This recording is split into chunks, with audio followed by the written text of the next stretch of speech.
Lance, good afternoon, my man. Everything is fantastic. What an unbelievable year 2020 has been. Summer is behind us. We have football in front of us. This is exciting times. I can't help but reflect back on, as a player, Lance, week one. Look, everybody's undefeated right now. And the energy, the excitement, you never know, how the season's going to unfold. But, man, week one kickoff, that first national anthem, the first that first moment coming out of the stadium. It's going to feel different, obviously, this year with no fans, but the rush that you get wearing that NY on your helmet, or whatever team you're playing for, that is special. And you only get one chance at that week one excitement.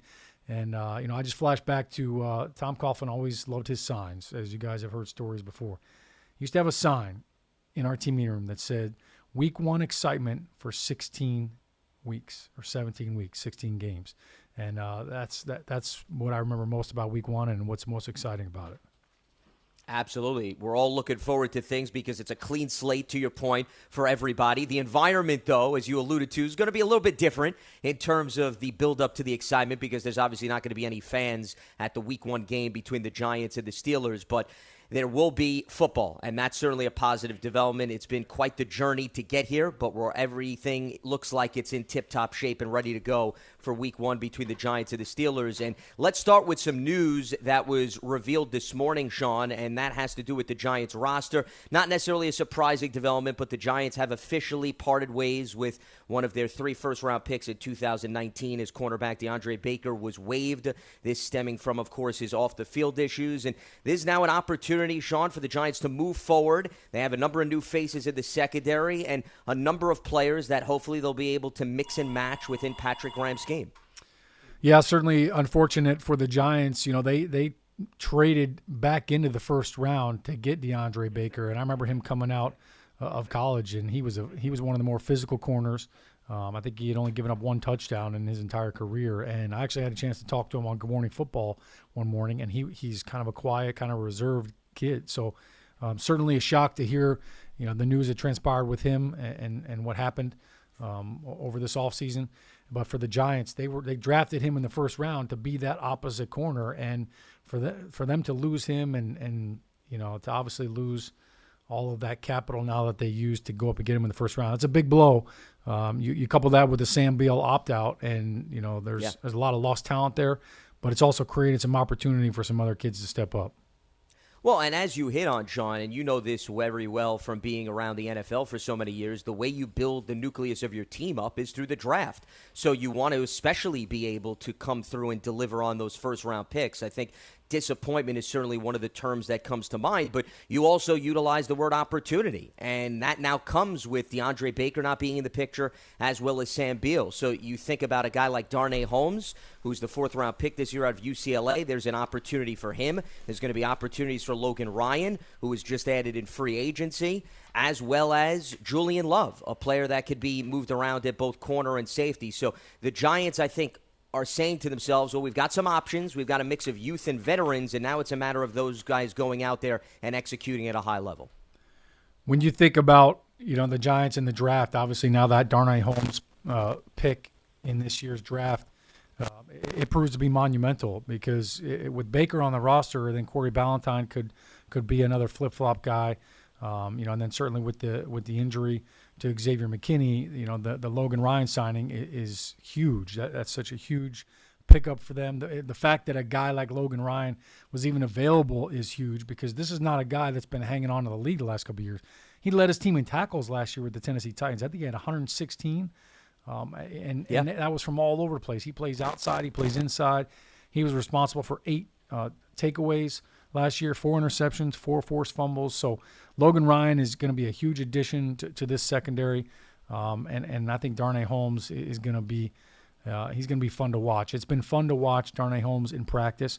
Every day keeps getting better, and I tell you, every single time the ball is in the air, he's making a play. Whether he's knocking it down or whether he's out of the air or knocking it out of the receiver's hands as it comes in, he's got great ball skills. He never panics with it in the air. So. Despite all this adversity, the Giants, I think, have really done a good job adjusting and adapting. Holmes was a very opportunistic player in college at UCLA. He had 8 interceptions. So, to your point, it's encouraging to see that style of play carry over throughout training camp. He also had 17 passes defense. So, that's a player that has been very aggressive in camp, and the Giants are going to look to give him some opportunities in the early going. And speaking of opportunities, that brings us to the first unofficial depth chart that was revealed yesterday. And let's delve into that a bit, Shaun, because I think one of the first things that jumps out to me is right in your wheelhouse, and that's the offensive line. Right now, the offensive line on the first unofficial depth chart from left to right is Andrew Thomas at left tackle, Will Hernandez left guard, Nick Gates at center, Kevin Zeitler at right guard, and Cameron Fleming at right tackle. So the first thing that comes to mind is clearly the fact that you're going to have 3 new starters penciled in right now. But let's start with the center position, a position you know very well. We knew coming into camp, okay, it was going to be a battle between Spencer Pulley, who was the incumbent from last season, as well as, of course, John Jalapio, who was briefly here and is no longer with the team, and then Nick Gates, who had played at right guard and right tackle, but was going to be shifting over to center. And based on this unofficial depth chart, it looks like week 1, he won the job, and he's going to be handing the ball off to Daniel Jones. Lance, it's pretty impressive, the growth that Nick Gates has been able to show. I remember last year hearing Pat Shurmur talk about how much they really liked Nick Gates and his flexibility to play guard and tackle. They really liked his toughness. Certainly Dave Gettleman loves, his anchor. He's got a very good base to him. I think he's still learning on how to use his hands at center, because at tackle, everything's about space, keeping everybody away from you. At center, it's close quarters combat, so you've got to have quick hands. You've got to do a great job of getting them on people. But he's really adjusted well to sliding into center, and there really hasn't been any quarterback center exchanges underneath. I think the shotgun snap is probably the one thing that's the toughest. And anytime you play center, the toughest thing to handle is a shaded nose guard to your snapping hand. Whether it's a run play, whether it's a pass play, that's the toughest thing to do, to reach a guy or to be one-on-one when you have a guy shaded on your snap hand. So the one thing I'm watching is those shotgun snaps when he does have a big, powerful guy on his nose. That's always a handful, no matter how big of a center you are. But the other factor with it is just, look, this is a new offense for him. He's still picking up the language and trying to figure out what defenses are trying to do, and that's paramount. You couple that with a young quarterback in Daniel Jones, who's new to this offense as well.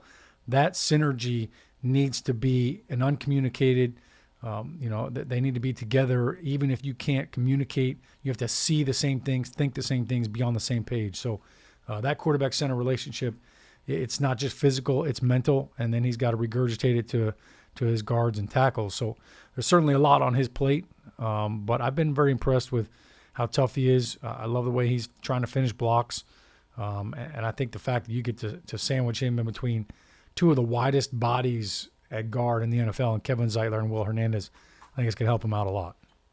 Well, and it's very impressive considering, Shaun, no preseason games, and he has yet to start a game at center. We know he started a few games last season, but that was at right tackle and right guard. So you say to yourself, if there's any season where you're going to go into the year with a brand new center, you'd want to maybe have that first simulated game before it actually counts for real. So it's impressive that he was able to win the job without a game, showing what he could do in comparison to Spencer Pulley. And then number 2, the fact that his first test is going to come against arguably one of the best defenses in the NFL, because we know the Steelers had 54 sacks, led the NFL in that category last year, and have a plethora of big-time pass rushers, whether it be on the edge or, to your point, right at the nose tackle position. Yeah, it really is impressive, and especially when you think about with Jalapio getting hurt last year and Spencer Pulley being there. Spencer Pulley, he started 16 games for the Chargers a few years ago, and he's filled in admirably.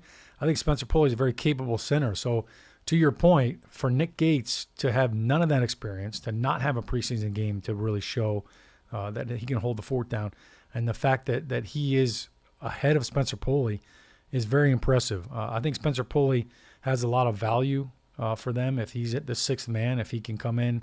I saw Spencer Pulley playing guard a little bit in training camp and in one of the scrimmages too, so he's got some versatility as well.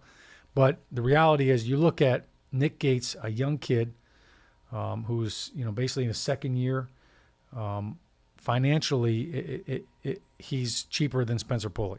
So if you've got Nick Gates and you've got Spencer Pulley and they're basically on the same level, you go with the guy who has a really good chance of being your center for the next few years. So you kind of look at that like, all right, if these horses are even, I'm going to take the younger horse and the cheaper horse right now and let him kind of grow into that. So Nick Gates really reminds me a lot of myself coming out of college. I played left tackle at Rutgers. I moved inside. I ended up playing guard and center. And then I really didn't start. I didn't become a full-time starter until my third year, and I actually started at guard as opposed to center. But playing guard made me a better center, and then also having the chance to go inside and play center, it helped me help out my guards because I knew what the tough blocks were for them, and I knew who needed help on different plays. And I really like the way that Nick Gates kind of works well with his guards, and I think it's going to be a nice fit.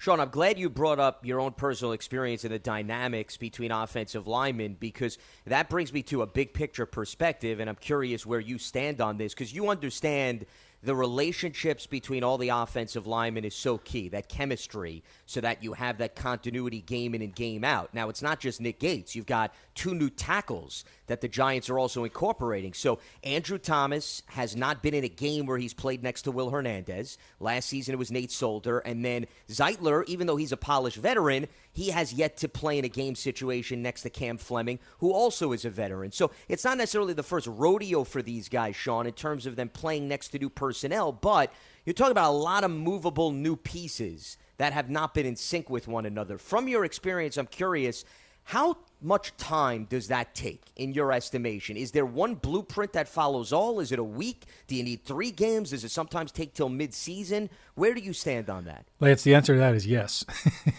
You can't break out the calendar when you're talking about chemistry, especially when it's, offensive linemen. It's reps, and it can't be walkthrough reps, because walkthrough reps are great. Yeah, we've got that guy. No, it's got to be hip to hip. It's got to be reps in pads. And that's where, you want to talk about a tough year to have 3 new starters on your offensive line. It's this year. To your point, no preseason games. You haven't had all of those reps in full pads.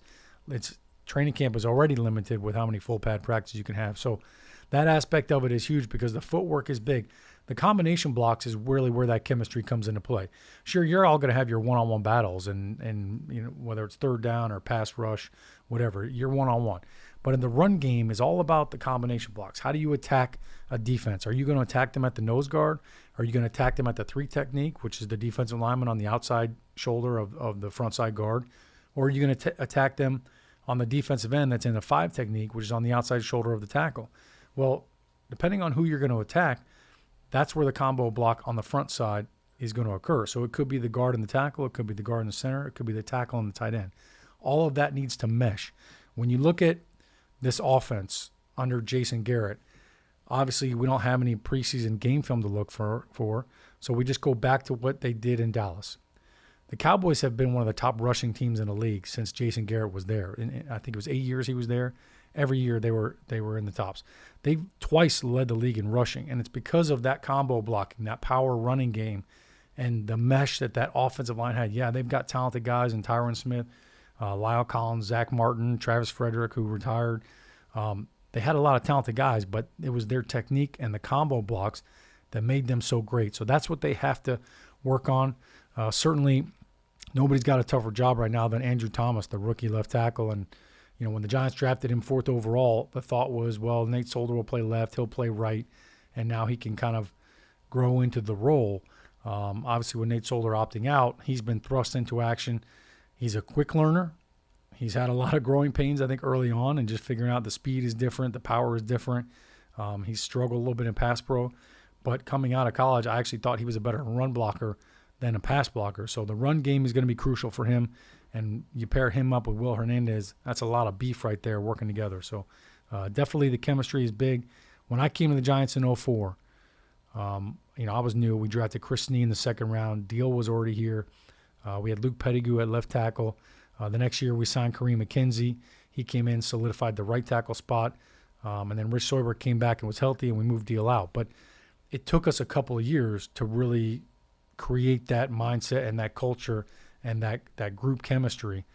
So the calendar aspect of it, I would say it takes at least a year, maybe a year and a half to really establish your will and your identity as an O-line. As far as the rest of the unofficial depth chart for the offense, no major surprises. We've got at wide receiver Sterling Shepard, Golden Tate, Darius Slayton listed, Evan Ingram at tight end, Saquon at the running back, Eli Penny at the fullback, and then, of course, Daniel Jones under center.